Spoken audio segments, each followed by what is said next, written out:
மன்னிக்கும் இதயம். எபேசியர் 4 அதிகாரம் 32 ஒருவருக்கொருவர் இரக்கமாயும் தயவாயும் இருந்து கிறிஸ்துவுக்குள் தேவன் உங்களை மன்னித்தது போல நீங்களும் ஒருவரை ஒருவர் மன்னியுங்கள். அன்பானவர்களே, மன்னிப்பு என்பது பிறர் செய்ததை நியாயப்படுத்துவதல்ல. பிறருடைய தவறுகளை நம்முடைய இதயத்தில் ஏற்று நியாயப்படுத்த விடாதபடிக்கு அப்படியே தேவனுடைய கரங்களில் ஒப்புக் கொடுப்பதே ஆகும்.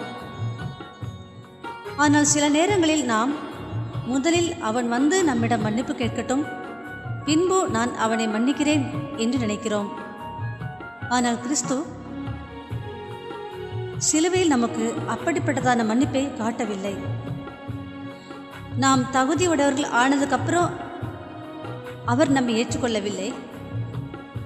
நமது பலவீனங்களை ஏற்றுக்கொண்டு நாம் பாவிகளை இருக்கையில் நமக்காக சிலுவையில் தம் ஜீவனையே கொடுத்து நமக்கு விலை மதிக்க முடியாத மன்னிப்பை செலுத்தினார்.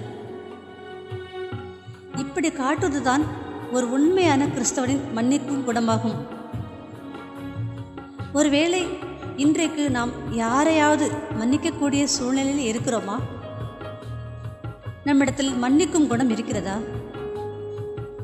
ஒருவேளை என்னால் மன்னிக்க முடியவில்லையே என்று நாம் நினைக்கும் போது இப்படி ஜெபிப்போமா?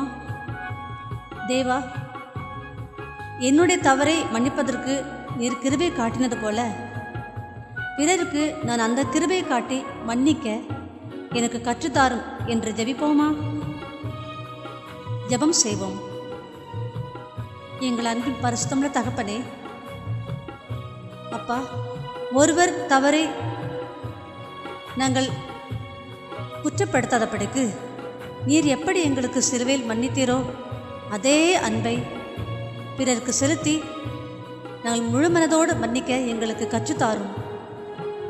இயேசுவின் மூலம் பிதாவே, ஆமேன்.